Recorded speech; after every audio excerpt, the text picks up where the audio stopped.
ਸਾਂਝਾ ਟੀਵੀ ਦੇਖ ਰਹੇ ਸਾਰੇ ਹੀ ਪਰਿਵਾਰਾਂ ਨੂੰ ਬਲਜਿੰਦਰ ਕੌਰ ਵੱਲੋਂ ਪਿਆਰ ਸਹਿਤ ਸਤਿ ਸ਼੍ਰੀ ਅਕਾਲ ਤੇ ਜੀ ਆਇਆਂ ਨੂੰ ਜੀ ਤੁਹਾਨੂੰ ਖਾਸ ਮੁਲਾਕਾਤ ਵਿੱਚ ਤੇ ਖਾਸ ਮੁਲਾਕਾਤ ਵਿੱਚ ਅਸੀਂ ਹਮੇਸ਼ਾ ਹੀ ਕੋਸ਼ਿਸ਼ ਕਰੀਦੀ ਆ ਕਿ ਖਾਸ ਸ਼ਖਸੀਅਤਾਂ ਨੂੰ ਤੁਹਾਡੇ ਸਾਹਮਣੇ ਲੈ ਕੇ ਆਈਏ ਤੇ ਮੇਰੀਆਂ ਖਾਸ ਮੁਲਾਕਾਤਾਂ ਆਮ ਤੌਰ ਦੇ ਉੱਤੇ ਜਦੋਂ ਹੁੰਦੀਆਂ ਤੇ ਡਾਕਟਰਸ ਦੇ ਨਾਲ ਹੁੰਦੀਆਂ ਤੇ ਵਾਕਿਆ ਹੀ ਕਹਿੰਦੇ ਜਦੋਂ ਸਾਨੂੰ ਘਰੇ ਬੈਠਿਆਂ ਨੂੰ ਬਹੁਤ ਸਾਰੀਆਂ ਗੱਲਾਂ ਦੀ ਨੌਲੇਜ ਮਿਲਦੀ ਆ ਜਦੋਂ ਇੱਕ ਡਾਕਟਰ ਆਪਣਾ ਫਰਜ਼ ਸਮਝਦੇ ਹੋਏ ਟਾਈਮ ਟੂ ਟਾਈਮ ਆ ਕੇ ਸਾਨੂੰ ਵਧੀਆ ਖੁਰਾਕ ਬਾਰੇ ਤੇ ਆਪਣੀ ਸਿਹਤ ਬਾਰੇ ਵਧੀਆ ਗੱਲਾਂ ਦੱਸਦੇ ਆ ਤੇ ਬੜਾ ਚੰਗਾ ਲੱਗਦਾ। ਬਹੁਤ ਸਾਰੀਆਂ ਫੋਨ ਕਾਲਸ ਆਉਂਦੀਆਂ, ਫੀਡਬੈਕ ਆਉਂਦੀ ਆ, ਤੁਸੀਂ ਕਹਿੰਦੇ ਆ ਸਾਨੂੰ ਟੌਪਿਕ ਵੀ ਤੁਸੀਂ ਲਿਖ ਕੇ ਭੇਜਦੇ ਆ ਕਿ ਕਿਹੜੀਆਂ ਗੱਲਾਂ ਤੁਸੀਂ ਸੁਣਨੀਆਂ ਪਸੰਦ ਕਰਦੇ ਹੋ।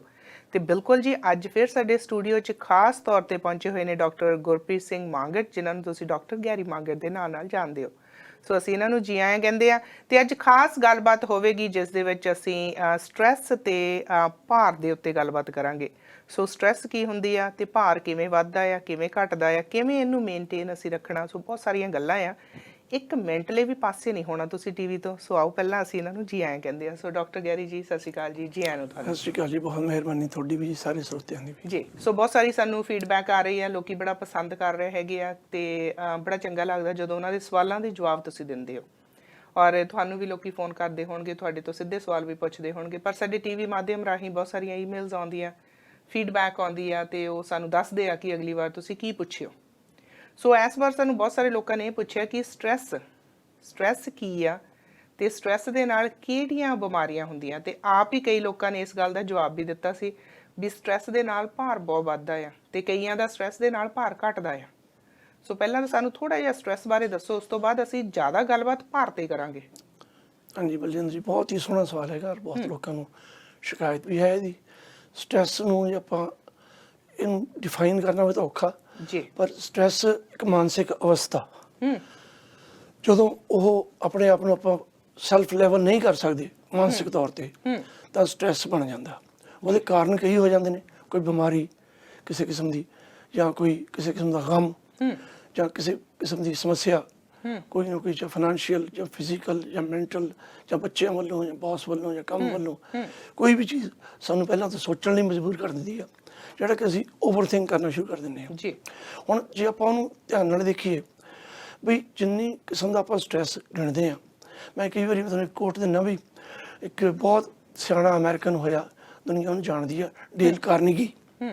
ਡੇਲ ਕਾਰਨੇਗੀ ਨੇ ਉਹਦੀ ਕਿਤਾਬ ਹੈ ਜੀ how to stop worrying and start living. ਇਹ ਬੇਸ਼ੱਕ ਲਾਇਬ੍ਰੇਰੀ ਤੋਂ ਜਾ ਕੇ ਪੜ੍ਹ ਲਿਓ ਔਰ ਮੈਨੂੰ ਉਦੋਂ ਕੋਈ ਚੰਗੀ ਕਿਤਾਬ ਲੱਗੀ ਨਹੀਂ ਸਟ੍ਰੈਸ ਨੂੰ ਹਟਾਉਣ ਨੂੰ ਜਾਂ ਵਰੀ ਹਟਾਉਣ ਨੂੰ। ਉਹਨੇ ਪ੍ਰੈਕਟੀਕਲ ਤਰੀਕੇ ਦੱਸੇ ਹੋਏ ਨੇ ਵੀ ਕਿਵੇਂ ਕਰਨਾ। ਪਰ ਜੇ ਉਹਨੂੰ ਆਪਾਂ ਉਹਦਾ ਇੱਕ ਆਪਾਂ ਨਿਚੋੜ ਕੱਢ ਕੇ ਦੇਖੀਏ ਉਹ ਕਹਿੰਦਾ ਵੀ ਜਦੋਂ ਤੁਹਾਨੂੰ ਕੋਈ ਪ੍ਰੋਬਲਮ ਆਉਂਦੀ ਆ ਕਿੱਡੀ ਵੱਡੀ ਆ, ਤੁਸੀਂ ਪਹਿਲਾਂ ਤਾਂ ਪੈਨ ਪੇਪਰ ਲੈ ਕੇ ਉਹਨੂੰ ਲਿਖਣ ਲੱਗ ਜਾਓ। ਮੰਨ ਲਓ 100 ਪੁਆਇੰਟ ਨੇ ਤੁਹਾਡੇ, ਇਹਨਾਂ ਨਾ ਕਰਕੇ ਮੈਨੂੰ ਸਾਰੇ ਹੀ ਲਿਖ ਲਓ। ਜਿਹੜੀਆਂ ਪ੍ਰੋਬਲਮਸ ਹੈਗੀਆਂ ਸਾਨੂੰ ਜ਼ਿੰਦਗੀ 'ਚ, ਜੋ ਵੀ ਸਾਨੂੰ ਦੁੱਖ ਤਕਲੀਫਾਂ, ਅਸੀਂ ਉਹਨੂੰ ਇੱਕ ਪੇਪਰ ਲੈ ਕੇ ਪੈਨ ਲੈ ਕੇ ਲਿਖਣੀਆਂ ਸ਼ੁਰੂ ਕਰ ਦਈਏ, ਲਿਖ ਲਈਏ ਸਾਰੀਆਂ। ਫਿਰ ਉਹਦਾ ਹੱਲ ਲੱਭੋ ਵੀ ਇਹਦਾ ਕੀ ਕਰ ਸਕਦਾ ਮੈਂ। ਫੋਰ ਐਗਜ਼ਾਮਪਲ ਸਭ ਤੋਂ ਮਾੜਾ ਕਿਹਾ ਵੀ ਕਿਸੇ ਰਿਸ਼ਤੇਦਾਰ ਨੂੰ ਮੰਨ ਲਓ ਕੈਂਸਰ ਆ ਜਾਂ ਮਰ ਰਿਹਾ, ਹੁਣ ਤੁਸੀਂ ਉਹਦਾ ਇਲਾਜ ਕੀ ਆ, ਤੁਹਾਡੇ ਕੋਲ ਕੋਈ ਇਲਾਜ ਨਹੀਂ। ਫਿਰ ਕੀ ਉਹ 'ਤੇ ਸਬਰ ਕਰਨਾ ਚੰਗਾ ਵੀ ਉਹ ਬੰਦਿਆਂ ਨਾਲ ਟਾਈਮ ਕਿਵੇਂ ਬਤੀਤ ਕਰੀਏ। ਇਹ ਹੋਣੀ ਆ, ਜਿਹਨੂੰ ਆਪਾਂ ਕਹਿੰਦੇ ਹੋਣੀ, ਇਹ ਬਣਿਆ ਹੀ ਹੋਇਆ, ਇਹਨੇ ਬਣਨਾ। ਇਹ ਚਾਹੇ ਕਰ ਲਓ ਸਟ੍ਰੈਸ ਤਾਂ ਵੀ ਉਹਨੇ ਮਰਨਾ ਨਹੀਂ ਤਾਂ ਵੀ। ਸੋ ਉਹਨੂੰ ਇੰਗਲਿਸ਼ ਆਪਾਂ ਕਹਿੰਦੇ ਵਟ ਕੈਨੋਟ ਬੀ ਕਿਉਰਡ ਮਸਟ ਬੀ ਐਂਡਿਊਰਡ। ਇਹ ਤਾਂ ਉਹ ਹੋ ਗਈ। ਬਾਕੀ ਗੱਲਾਂ ਨੇ ਬਹੁਤ ਸਾਰੀਆਂ ਗੱਲਾਂ, ਕਈਆਂ ਦਾ ਆਪਾਂ ਫਿਕਰ ਕਰ ਲੈਂਦੇ ਹਾਂ ਤਾਂ ਵਾਸਤਵ ਵਿੱਚ ਉਹ ਆਉਂਦੀਆਂ ਹੀ ਨਹੀਂ। ਫੋਰ ਐਗਜ਼ਾਮਪਲ ਆਪਣੇ ਬੱਚੇ ਜਵਾਨ ਹੋਣ, ਮੁੰਡਾ ਕੁੜੀ ਜਾਂ ਕੋਈ ਵੀ 18-20 ਸਾਲ ਦੇ ਨੇ, ਕਿਸੇ ਬਾਹਰ ਚਲੇ ਜਾਣ, ਕਲੱਬ ਚਲੇ ਜਾਣ, ਮਿਲਣ ਚਲੇ ਜਾਣ, ਔਰ ਰਾਤ ਨੂੰ ਕਹਿੰਦੇ ਵੀ 8 ਵਜੇ ਆ ਜਾਵਾਂਗੇ, ਆਉਂਦੇ ਨਹੀਂ, 9 ਵਜੇ ਵੀ ਨਹੀਂ ਫੋਨ ਚੱਕਦੇ, 10 ਵਜੇ ਵੀ ਨਹੀਂ ਚੱਕਦੇ। ਆਪਾਂ ਭੰਨਾ ਘੜਤਾ ਨਹੀਂ ਪੈ ਜਾਂਦੇ ਹਾਂ ਵੀ ਪਤਾ ਨਹੀਂ ਗੋਲੀ ਚੱਲ ਜੂ, ਪਤਾ ਨਹੀਂ ਮਰ ਜੂ, ਪਤਾ ਲੜਾਈ ਹੋ ਗਈ ਹੋ। ਔਰ ਹਰ ਵਾਰੀ ਉਹ ਕਰਦੇ ਆ, ਉਹ 99.9% ਉਹ ਆ ਜਾਂਦੇ ਆ। ਤਾਂ ਸਾਡਾ ਉਹ ਕੰਮ ਸਾਨੂੰ ਚੜ੍ਹ ਗਿਆ, ਉਹਨੂੰ ਮੁੜਨਾ ਨਹੀਂ। ਉਹਦਾ ਕੋਰਟੀਸੋਲ ਇੱਕ ਹਾਰਮੋਨ ਨਿਊਰੋਟ੍ਰਾਂਸਮਿਟਰ ਵਾਂਗ ਵੀ ਉਹ ਵੀ ਵੱਧ ਜਾਂਦਾ। ਫਿਰ ਸਾਡੀ ਤਣਾਅ ਆ ਜਾਂਦਾ, ਸਾਡੀ ਜਿਹੜੀਆਂ ਨਰਵਸ ਨੇ ਉਹ ਖਿੱਚੀਆਂ ਜਾਂਦੀਆਂ ਨੇ, ਆਰਟਰੀਆਂ ਉਹ ਇੱਕਦਮ ਸ਼ਰਿੰਕ ਹੋ ਜਾਂਦੀਆਂ ਨੇ। ਉਹ ਸਾਨੂੰ ਫਿਜ਼ੀਕਲ ਤੌਰ 'ਤੇ ਬਹੁਤ ਦੁਖੀ ਕਰਨ ਲੱਗ ਜਾਂਦੀਆਂ। ਮੱਥੇ 'ਤੇ ਤਣਾਅ ਆਉਣ ਲੱਗ ਜੂ, ਸਿਰ ਦੁਖਣ ਲੱਗ ਜੂ, ਖਿਚਾਅ ਜਿਹਾ ਪੈਦਾ ਹੋ ਜੂ, ਦਿਲ ਦੀ ਧੜਕਣ ਵੱਧ ਜੂਗੀ, ਬਲੱਡ ਪ੍ਰੈਸ਼ਰ ਤੇਜ਼ ਹੋ ਜੂ। ਇਹ ਹੁਣ ਸਟ੍ਰੈਸ ਨੇ, ਇਹ ਸਟ੍ਰੈਸ ਆ, ਇਹ ਐਂਗਜ਼ਾਇਟੀ ਹੈ ਐਕਚੁਅਲੀ। ਐਂਗਜ਼ਾਇਟੀ ਲਗਾਤਾਰ ਰਹੀ ਜਾਵੇ ਤਾਂ ਸਟ੍ਰੈਸ ਬਣਦਾ ਚਲਾ ਜਾਵੇ। ਸਟ੍ਰੈਸ ਨੂੰ ਰੋਕੀਏ ਨਾ ਜੇ, ਫਿਰ ਉਹਦਾ ਹੌਲੀ ਹੌਲੀ ਡਿਪਰੈਸ਼ਨ ਜਾਂ ਸਾਈਕੋਨਰਾਸਿਸ ਜਾਂ ਬਹੁਤ ਸਾਰੀਆਂ ਹੋਰ ਜਿਹੜੀਆਂ ਮਾਨਸਿਕ ਬਿਮਾਰੀਆਂ ਨੇ ਉਹ ਲੱਗ ਸਕਦੀਆਂ, ਲੱਗ ਜਾਣਗੀਆਂ। ਸੋ ਇਹਨਾਂ ਨੂੰ ਆਪਾਂ ਰੋਕਣ ਨੂੰ ਆਪਾਂ ਬਾਅਦ 'ਚ ਗੱਲ ਕਰਦੇ ਹਾਂ, ਪਰ ਇਹਨਾਂ ਨੂੰ ਬਚਾਅ ਕੀਤਾ ਜਾ ਸਕਦਾ ਥੋੜ੍ਹੀ ਜਿਹੀ ਸਮਝ ਦੇ ਨਾਲ, ਥੋੜ੍ਹੇ ਜਿਹੇ ਸੋਚਣ ਦੇ ਨਾਲ। ਜਿਹੜੀ ਤੁਸੀਂ ਗੱਲ ਕਹੀ ਸੀ ਵੇਟ ਦੀ, ਯੈਸ ਇਹ ਚੀਜ਼ ਆਮ ਹੈ ਜੀ, ਵੀ ਮੋਸਟਲੀ ਜਦ ਕੋਈ ਨੂੰ ਸਟ੍ਰੈਸ ਹੁੰਦਾ ਤਾਂ ਵੇਟ ਵੱਧਦਾ, ਘੱਟਦਾ ਕਿਸੇ ਕਿਸੇ ਦਾ 90% ਦਾ ਵੱਧਦਾ। ਉਹਦਾ ਰੀਜ਼ਨ ਵਜ੍ਹਾ ਅੰਦਰ ਇਹ ਆ ਵੀ ਜਦੋਂ ਬੰਦਾ ਸਟ੍ਰੈਸ ਦੇ ਵਿੱਚ ਹੁੰਦਾ ਨਾ, ਉਹਨੂੰ ਧਿਆਨ ਨਹੀਂ ਆਉਂਦਾ ਦੁਨੀਆ ਦਾ, ਉਹਦੀ ਸੋਚ ਕਿਤੇ ਹੋਰ ਹੁੰਦੀ ਆ, ਬੈਠਾ ਕਿਤੇ ਹੋਰ ਆ। ਖਾਣਾ ਖਾ ਰਹੇ ਆਪਾਂ, ਉਹਨੂੰ ਪਤਾ ਹੀ ਨਹੀਂ ਵੀ ਇੱਕ ਖਾਲੀ ਰੋਟੀ ਕਿ ਦੋ, ਉੱਧਰ ਧਿਆਨ ਆ ਜਾਂ ਟੀ ਵੀ ਦੇਖਦੇ ਆ, ਧਿਆਨ ਹੋਰ ਪਾਸੇ ਆ, ਉਹ ਖਾਂਦੇ ਚਲੇ ਜਾਂਦੇ ਨੇ। ਸੋ ਪੇਟ ਦੇ ਵਿੱਚ ਜਿਹੜੇ ਸੈਂਸਰ ਨੇ ਉਹਨਾਂ ਨੂੰ ਪਤਾ ਨਹੀਂ ਲੱਗਦੇ, ਬਸ ਕਰੀਏ ਜਦੋਂ ਤੁਹਾਨੂੰ ਪਤਾ ਲੱਗਦਾ ਉਦੋਂ ਟੂ ਮੱਚ ਹੋ ਜਾਂਦਾ। ਦੈਟ ਕਾਜ਼ ਓਵਰਵੇਟ ਅਗੇਨ, ਉਹਦੇ ਨਾਲ ਮੋਰ ਸਟ੍ਰੈਸ, ਦੇ ਆਰ ਇੰਟਰਟਵਾਈਨਡ। ਕਈ ਸਟ੍ਰੈਸ ਦੇ ਵਿੱਚ ਆ ਕੇ ਡਾਕਟਰ ਸਾਹਿਬ ਖਾਣਾ ਛੱਡ ਦਿੰਦੇ ਆ, ਖਾਣਾ ਘੱਟ ਕਰ ਦਿੰਦੇ ਆ, ਪਰ ਭਾਰ ਉਹਨਾਂ ਦਾ ਫੇਰ ਵੀ ਨਹੀਂ ਘਟਦਾ। ਕਈ ਸਟ੍ਰੈਸ ਦੇ ਵਿੱਚ ਆ ਕੇ, ਮੈਂ ਹਮੇਸ਼ਾ ਗੱਲ ਕਰਦੀ ਹੁੰਦੀ ਆ, ਮੈਨੂੰ ਕਈ ਵਾਰੀ ਘਰ ਦੇ ਵੀ ਕਹਿ ਦਿੰਦੇ ਹੁੰਦੇ ਆ, ਮੈਂ ਹਮੇਸ਼ਾ ਆਪਣੇ ਤੇ ਲਿਆ ਕੇ ਗੱਲ ਕਰਦੀ ਹੁੰਦੀ, ਜੇ ਮੈਨੂੰ ਕਿਸੇ ਗੱਲ ਦੀ ਵਰੀ ਆ, ਸਟ੍ਰੈਸ ਆ, ਮੈਂ ਕੋਈ ਫਿਕਰ ਕਰਦੀ ਆ, ਤੇ ਮੈਂ ਮਿੱਠੇ ਲਈ ਬਹੁਤ ਕਰੇਵ ਕਰਦੀ ਆ। ਮੈਂ ਚਾਹ 'ਚ ਸ਼ੂਗਰ ਪਾ ਕੇ ਪੀਣੀ ਮੇਰੀ ਹੈਬਿਟ ਨਹੀਂ ਗੀ, ਮੈਨੂੰ ਚਾਹ ਫਿੱਕੀ ਚੰਗੀ ਲੱਗਦੀ। ਪਰ ਵੈਸੇ ਜੇ ਮੈਨੂੰ ਸਟ੍ਰੈਸ ਆ ਜਾਂ ਕਿਸੇ ਗੱਲ ਨੂੰ ਲੈ ਕੇ ਫਿਕਰ ਆ ਜਾਂ ਚਿੰਤਾ ਆ ਮੈਨੂੰ ਕੋਈ, ਪਹਿਲੀ ਗੱਲ ਤਾਂ ਮੈਂ ਆਉਣ ਨਹੀਂ ਦਿੰਦੀ ਲਾਗੇ, ਪਰ ਜੇ ਹੈ ਤੇ ਮੈਂ ਮਿੱਠੇ ਲਈ ਕਰੇਵ ਕਰਦੀ ਆ। ਮੇਰਾ ਜੀ ਕਰਦਾ ਮੈਂ ਬੇਸਣ ਖਾ ਲਾ, ਮੈਂ ਬਰਫੀ ਖਾ ਲਾ, ਲੱਡੂ ਖਾ ਲਾ, ਮੈਨੂੰ ਮਿੱਠੀਆਂ ਚੀਜ਼ਾਂ ਚੰਗੀਆਂ ਲੱਗਦੀਆਂ। ਹੋਰ ਨਹੀਂ ਕੁਛ ਤਾਂ ਮੈਂ ਡੇਟਸ ਚੁੱਕ ਕੇ ਜਿਹੜੀਆਂ ਆਪਾਂ ਖਜੂਰਾਂ ਲਿਆ ਕੇ ਰੱਖੀਆਂ ਉਹੀ 2 ਖਾ ਲਈਆਂ। ਜਾਣੀ ਉਹਦੇ ਨਾਲ ਮੈਨੂੰ ਇੱਦਾਂ ਹੋ ਜਾਂਦਾ ਕਿ ਮੈਨੂੰ ਮੇਰੀ ਜਿਹੜਾ ਫਿਕਰ ਆ, ਜਿਹੜੀ ਬੋਡੀ ਦੇ ਵਿੱਚ ਇੱਕ ਘਾਟ ਜੀ ਕੋਈ ਲੱਗਦੀ ਆ, ਜਿੱਦਾਂ ਨਹੀਂ ਤੁਹਾਨੂੰ ਫਿਕਰ ਹੁੰਦਾ ਕਿਸੇ ਗੱਲ ਦਾ, ਤੁਹਾਡਾ ਦਿਲ ਜਿਹਾ ਘਟਦਾ ਰਹਿੰਦਾ ਆ, ਤੁਹਾਨੂੰ ਹੋਰ ਹੀ ਕੁਛ ਜਿਹਾ ਫੀਲ ਹੁੰਦਾ ਰਹਿੰਦਾ ਆ, ਐਂਗਜ਼ਾਈਟੀ ਜੀ ਹੁੰਦੀ ਰਹਿੰਦੀ ਆ, ਇੱਦਾਂ ਦੀ ਫੀਲਿੰਗ ਹੁੰਦੀ ਆ। ਮੈਂ ਆਈ ਬਿਨ ਥਰੂ ਦੈਟ, ਉਹ ਤੁਹਾਨੂੰ ਫੀਲ ਹੁੰਦਾ ਆ। ਕਈ ਵਾਰੀ ਤੁਸੀਂ ਕਿਸੇ ਆਪਣੇ ਦਾ ਫਿਕਰ ਕਰਦੇ ਆ, ਜ਼ਰੂਰੀ ਨਹੀਂ ਕਿ ਉਹ ਬਹੁਤ ਵੱਡੀ ਸਟ੍ਰੈਸ ਹੁੰਦੀ ਹੈ, ਛੋਟੇ ਛੋਟੇ ਜਿਵੇਂ ਤੁਸੀਂ ਦੱਸਿਆ ਫਿਕਰ ਕਰਨੇ, ਵੀ ਬੱਚਾ ਘਰ ਨਹੀਂ ਪਹੁੰਚਿਆ ਫਿਕਰ ਕਰ ਲਿਆ। ਸੋ ਕਈ ਲੋਕ ਇਹ ਕਹਿੰਦੇ ਆ ਕਿ ਅਸੀਂ ਖਾਣੇ ਲਈ ਕਰੇਵ ਕਰਦੇ ਆ, ਤੇ ਕਈ ਕਹਿੰਦੇ ਅਸੀਂ ਖਾਂਦੇ ਨਹੀਂ, ਸਾਡਾ ਫੇਰ ਵੀ ਨਹੀਂ ਘਟਦਾ, ਤੇ ਇਹਦਾ ਕੀ ਕਾਰਨ ਹੈ? ਹਾਂਜੀ, ਬਹੁਤ ਵਧੀਆ ਸਵਾਲ ਹੈ ਤੁਹਾਡਾ। ਜਿਹੜਾ ਤੁਸੀਂ ਕਹਿੰਦੇ ਮਿੱਠੇ ਦੀ ਜਾਂ ਆਪਦੀ ਮਿਸਾਲ ਦੇ ਨਾਲ ਹੋਰ ਲੋਕਾਂ ਨੂੰ ਵੀ ਪੀਪਲ ਜਾਂ ਇੱਦਾਂ ਹੋ ਜਾਂਦਾ, ਉਹਦਾ ਇੱਕ ਸਭ ਤੋਂ ਵੱਡਾ ਕਾਰਨ ਇੱਕ ਹੋ ਸਕਦਾ, ਪਰ ਕਈ ਹੋਰ ਵੀ ਹੋ ਸਕਦਾ। ਮੇਨ ਜਿਹੜਾ ਮੈਂ ਆਪਦੀ ਪ੍ਰੈਕਟਿਸ ਦੇਖਿਆ, ਉਹਨਾਂ ਦਾ ਸ਼ੂਗਰ ਲੈਵਲ ਟੈਂਪਰੇਰੀ ਤੌਰ ਤੇ ਘਟ ਜਾਂਦਾ, ਜਿਹਨੂੰ ਕਿ ਮੈਡੀਕਲ ਟਰਮ 'ਚ ਅਸੀਂ ਹਾਈਪੋਗਲਾਈਸੀਮੀਆ ਕਹਿੰਦੇ ਆ। ਜਿਹੜੀ ਕਿ ਬਲੱਡ ਸ਼ੂਗਰ ਆ ਲੋ ਹੋ ਗਈ ਇੱਕਦਮ, all of a sudden drop ਕਰ ਗਈ, ਮਤਲਬ 6 ਆ 3 ਤੇ ਆ ਗਈ, 3.5 ਤੇ ਆ ਗਈ। ਉਦੋਂ ਫਿਰ ਬੋਡੀ ਨੇ ਇੱਕਦਮ ਛਟਪਟਾਉਣਾ, ਟੈਨਸ਼ਨ 'ਚ ਆ ਕੇ ਉਹਨੂੰ ਫਿਰ ਅੰਦਰੋਂ ਆਰਡਰ ਆਉਣਾ ਉੱਪਰੋਂ ਹਾਈਪੋਥੈਲਮਸ ਤੋਂ, ਬਈ ਮਿੱਠਾ ਖਾਓ, ਚਾਹੇ ਮਾੜਾ ਤੁਹਾਨੂੰ। ਹੁਣ ਰਿਹਾ ਸਵਾਲ ਉਦੋਂ ਉਸ ਹਾਲਤ 'ਚ ਖਾਣ ਦੀ ਗੱਲ ਕਰਦੇ, ਮਿੱਠਾ ਚਲੋ ਖਾਣਾ ਹੀ ਪੈ ਗਿਆ, ਕਿਉਂਕਿ ਉਦੋਂ ਤੁਹਾਡੀ ਅਵਸਥਾ ਇਹੀ ਹੋ ਜਾਣੀ ਆ ਵੀ ਖਾਣਾ ਹੀ ਪੈਣਾ, ਨਹੀਂ ਤਾਂ ਤੁਹਾਡੀ ਬੋਡੀ ਟੁੱਟਣ ਲੱਗ ਜੂ, ਐਨਰਜੀ ਲੂਜ਼ ਹੋਣ ਲੱਗ ਜੂ। ਉਹਦੇ 'ਚ ਹੁਣ ਕੀ ਖਾਣਾ ਹੈ, ਇਲਾਜ ਮਿੱਠਾ ਹੀ ਆ ਉਹਦਾ, ਪਰ ਐਵੇਂ ਲੱਡੂ ਜਲੇਬੀ ਜਾਂ ਬਰਫੀ ਖਾ ਲਈ, ਤੁਸੀਂ ਡੇਟਸ ਖਾ ਲਓ, ਕੋਈ ਫਰੂਟ ਖਾ ਲਓ, ਉਹ ਇਹਦੇ 'ਚੋਂ ਫਰੂਕਟੋਜ਼ ਜਾਂ ਨੈਚੁਰਲ ਸ਼ੂਗਰ ਨਿਕਲੇ ਟਾਈਮ। ਸੋ ਕੋਈ ਮਿੱਠਾ ਫਰੂਟ ਖਾ ਲਓ, ਹਾਂ, ਉਹ ਸਭ ਤੋਂ ਵਧੀਆ ਇਲਾਜ ਆ, ਨਾ ਕਿ ਮਠਿਆਈਆਂ ਨੂੰ ਪਾਉਣ ਸੀ। ਹਾਂਜੀ, ਤੇ ਜਿਹੜੇ ਲੋਕਾਂ ਨੂੰ ਭੁੱਖ ਘੱਟ ਲੱਗਦੀ, ਵੇਟ ਘੱਟਦਾ, ਉਹ ਉਲਟ ਨਹੀਂ, ਉਹਨਾਂ ਨੂੰ ਹਾਈਪੋਗਲਾਈਸੀਮੀਆ ਨਹੀਂ ਹੈਗਾ। ਉਹ ਸੋਚ ਆ ਕੇ ਉਹਨਾਂ ਦੇ ਜਿਹੜੇ ਅੰਦਰਲੇ ਸੈੱਲ ਹੈਗੇ ਬੋਡੀ ਦੇ, ਜਿਹੜੇ ਆਪਾਂ ਨੂੰ ਸੰਕੇਤ ਦਿੰਦੇ ਨੇ ਭੁੱਖ ਬਾਰੇ, ਉਹ ਉਹਨਾਂ ਦੇ ਉਹ ਘਟ ਜਾਂਦੇ ਆ। ਫਿਰ ਉਹ ਧਿਆਨ ਇੱਕ ਪਾਸੇ ਇੰਨਾ ਡੂੰਘਾ ਚਲੇ ਜਾਂਦਾ, ਮਨ 'ਚ ਇੰਨਾ ਟੈਂਸ ਹੋ ਜਾਂਦਾ ਵੀ ਉਹ ਭੁੱਖ ਭੁੱਲੇ ਜਾਂਦੀ ਆ। ਜਿਵੇਂ ਕਿ ਬਹੁਤ ਜ਼ਿਆਦਾ ਫਿਕਰ, ਆਪਾਂ ਨੂੰ ਕੋਈ ਸੱਟ ਵੱਜ ਜਾਵੇ, ਕੋਈ ਕਿਸੇ ਮਰਨ ਦੀ ਖਬਰ ਆ ਜਾਵੇ, ਭੁੱਖ ਕਿਤੇ ਕੰਮ ਲਾ ਕੇ ਉੱਡ ਜਾਂਦੀ ਆ, ਉਹ ਉਸ ਸਿਚੁਏਸ਼ਨ 'ਚ ਪਹੁੰਚ ਜਾਂਦੇ ਨੇ। ਅੱਛਾ, ਇੱਕ ਅਸੀਂ ਜਿਹੜੀ ਗੱਲ ਆ ਕਿ ਹਾਊ ਟੂ ਅਸੀਂ ਕਿੱਦਾਂ ਕੰਟਰੋਲ ਕਰ ਸਕਦੇ ਹੈਗੇ BMI ਨੂੰ। ਸੋ BMI ਦੇ ਬਾਰੇ ਥੋੜਾ ਜਿਹਾ ਅੱਜ ਅਸੀਂ ਡੀਟੇਲ 'ਚ ਜਾਂਦੇ ਹਾਂ, ਇਹਨੂੰ ਕੰਟਰੋਲ ਕਿਵੇਂ ਅਸੀਂ ਕਰ ਸਕਦੇ ਹੈਗੇ ਆ, ਤੇ ਇਹ ਹੈ ਕੀ ਚੀਜ਼ ਹੈ? ਹਾਂਜੀ, ਪਹਿਲੀ ਗੱਲ ਤੇ ਜੀ ਇਹ BMI stands for body mess index, ਯਾਨੀ ਕਿ ਤੁਹਾਡੇ ਅੰਦਰ ਜਿਵੇਂ ਹਾਈਟ ਦੇ ਹਿਸਾਬ ਨਾਲ ਕਿੰਨਾ ਕੁ ਵੇਟ ਤੁਸੀਂ ਲਈ ਬੈਠੇ ਹੋ, ਕਿੰਨਾ ਕੁ ਬੋਡੀ ਨੂੰ ਚੱਲਣਾ ਪੈਂਦਾ। ਸੋ ਇਹਨੂੰ ਪਹਿਲੀ ਗੱਲ ਤਾਂ ਉਹ ਆਪਾਂ ਚੈੱਕ ਕਰਦੇ, ਉਹਦੇ ਨਾਲ ਸਾਨੂੰ ਇਹ ਪਤਾ ਲੱਗਦਾ ਵੀ ਬੰਦਾ ਭਾਰਾ ਯਾਨੀ ਕਿ ਮੋਟਾ ਜਾਂ ਫਿਰ ਓਬੀਜ਼ ਆ। ਹੱਥ ਤੋਂ ਮੋਟੇ ਨੂੰ ਓਬੀਜ਼ ਕਹਿੰਦੇ ਆ, ਫੈਟ ਕਹਿੰਦੇ ਵੀ ਪਤਲਾ ਨਹੀਂ ਭਾਰਾ। ਉਹ ਜਿਹੜੇ ਬੰਦੇ ਦਾ ਜਾਂ ਲੇਡੀ ਦਾ ਜਿਹੜਾ ਜੇ ਉਹਨੂੰ ਫੈਟ ਕੈਟੇਗਰੀ ਦੇਖਣ ਵੀ ਕਿਹੜੀ ਆ, ਉਹਦਾ ਜਿਹੜਾ BMI ਆ 25 ਤੋਂ 29.9% ਹੋਵੇ ਬੋਡੀ BMI, ਉਹ ਗਿਣਿਆ ਜਾਂਦਾ ਮੋਟਾ, ਫੈਟ ਜਾਂ ਫੈਟਸ ਹੋ ਗਏ ਲੋ। ਜੇ ਓਬੀਜ਼ ਕਹਿਣਾ ਓਵਰ 30 ਤੋਂ ਉੱਪਰ ਜਿੰਨਾ ਚਲਾ ਗਿਆ ਉਹ ਓਬੀਜ਼ ਆ। ਹੁਣ ਇਹਨੂੰ ਤੁਸੀਂ ਕਿਹਾ ਵੀ ਮਾਪਣਾ ਕਿਵੇਂ ਆ? ਵੈਸੇ ਤਾਂ ਬਲਿੰਦਰ ਜੀ ਬਹੁਤ ਸਾਰੀਆਂ ਸਕੇਲਾਂ ਮਿਲਦੀਆਂ ਨੇ, ਲੰਡਨ ਟਰੱਕ 'ਚ ਹੋਰ ਪਾਸੇ ਉੱਤੇ ਖੜ ਜਾਓ ਦੱਸ ਦਿੰਦੀਆਂ ਨੇ, ਪਰ ਉਸ ਤੋਂ ਵੀ ਵਧੀਆ ਸਾਇੰਟੀਫਿਕ ਤਰੀਕਾ ਹੈਗਾ, ਸਾਰੇ ਮੈਂ ਸੁਣਨ ਵਾਲੇ ਦੱਸਣਾ ਚਾਹੁੰਦਾ, ਕੁਛ ਬੰਦਿਆਂ ਨੂੰ ਪਤਾ ਵੀ ਹੋ। ਸਿੰਪਲੀ ਇਹ ਆ ਵੀ ਮੰਨ ਲਓ ਜਿੰਨਾ ਵੀ ਤੁਹਾਡਾ ਵੇਟ ਪਾਊਂਡਸ ਦੇ ਵਿੱਚ, ਮੰਨ ਲਓ ਮੈਂ ਮਿਸਾਲ ਦੇਣਾ ਵੀ ਫੋਰ ਐਗਜ਼ਾਮਪਲ ਮੇਰਾ ਵੇਟ 160 ਪਾਊਂਡ ਆ, ਉਦਾਹਰਨ ਦੇ ਤੌਰ ਤੇ ਹੁਣ ਇਹਨੂੰ ਕਿਵੇਂ ਮੈਂ ਦੇਖਣਾ 160 ਪਾਉਂਡ ਨੂੰ ਵੀ ਮੈਂ ਕਿੰਨਾ ਕੁ ਮੇਰਾ BMI ਆ, ਕੈਲਕੂਲੇਸ਼ਨ ਕੋਈ ਤੁਹਾਡੇ ਕੋਲ ਸਕੇਲ ਨਹੀਂ ਹੈਗੀ, ਕੋਈ ਤਕੜੀ ਨਹੀਂ ਹੈਗੀ। ਤਾਂ ਮੰਨ ਲਓ 160 ਪਾਉਂਡ ਆ, ਇਹਦਾ ਸਾਇੰਟੀਫਿਕ ਤਰੀਕਾ ਇਹਨੂੰ 704.5 ਯਾਨੀ ਕਿ 704.5 ਨਾਲ ਮਲਟੀਪਲਾਈ ਕਰ ਲਓ ਵੇਟ ਨੂੰ। ਮੰਨ ਲਓ ਹੁਣ ਮੇਰਾ 160 ਪਾਉਂਡ ਆ, ਉਹਨੂੰ 704.5 ਨਾਲ ਜ਼ਰਬ ਦੇ ਲਓ ਕੈਲਕੂਲੇਟਰ 'ਤੇ, ਜਿਹੜਾ ਜਵਾਬ ਆ ਗਿਆ ਉਹਦੀ ਜਿਹੜਾ ਹੁਣ ਤੁਹਾਡੇ ਬੋਡੀ ਦੀ ਹਾਈਟ ਆ, ਮੰਨ ਲਓ ਮੈਂ 6 ਫੁੱਟ ਆ ਫੋਰ ਐਗਜ਼ਾਮਪਲ, ਉਹਦੇ ਇੰਚ ਬਣਾ ਲਓ ਅਤੇ 12×72 ਇੰਚ ਹੋ ਗਏ, ਉਹਨੂੰ 72 'ਤੇ ਤਕਸੀਮ ਕਰ ਦਿਓ। ਜਿਹੜਾ 160 ਪਾਉਂਡ ਨੂੰ 704.5 ਨਾਲ ਮਲਟੀਪਲਾਈ ਕਰਕੇ ਜਿਹੜਾ ਜਵਾਬ ਆਇਆ ਉਹਨੂੰ 72 ਇੰਚ ਦੇ ਨਾਲ ਤਕਸੀਮ ਕਰ ਲਓ। ਹੁਣ ਜਿਹੜਾ ਉਹਦਾ ਜਵਾਬ ਆਇਆ ਉਹਨੂੰ ਇੱਕ ਵਾਰੀ ਫਿਰ 72 ਨਾਲ ਤਕਸੀਮ ਕਰ ਲਓ, ਤੁਹਾਡੇ ਕੋਲ ਐਗਜ਼ੈਕਟ ਆ ਜਾਊ। ਮੈਂ ਆਪਦਾ ਵੀ ਦੇਖਿਆ ਸੀ, ਮੇਰਾ 160 ਹੈਗਾ ਪਾਉਂਡ ਵੇਟ, ਨੈਟ ਵੇਟ, ਅਤੇ ਮੇਰਾ ਹਾਈਟ ਹੈਗੀ 5'10", ਉਹਨੂੰ ਕਰਕੇ ਜਦ ਮੈਂ ਅੱਜ ਦੀ 23 ਆਇਆ। ਸੋ ਜਿਹੜਾ ਬੰਦਾ 20 ਘੱਟ ਹੋਵੇ ਜ਼ਿਆਦਾ ਐਥਲੀਟ ਵਗੈਰਾ 16-17 ਵੀ ਹੁੰਦੇ ਨੇ, ਆਮ ਲੋਕ 20 ਤੋਂ 25 'ਚ ਰਹਿਣ ਤਾਂ ਨੋਟ। ਸੋ ਮੇਰਾ 23 ਸੀ, ਮੈਂ ਬਹੁਤ ਐਥਲੀਟ ਵੀ ਨਹੀਂ ਪਰ ਵੈਲ ਵਿਦਨ ਦ ਰੇਂਜ। ਸੋ ਇਹ ਇੱਕ ਬਹੁਤ ਸੋਹਣਾ ਤਰੀਕਾ।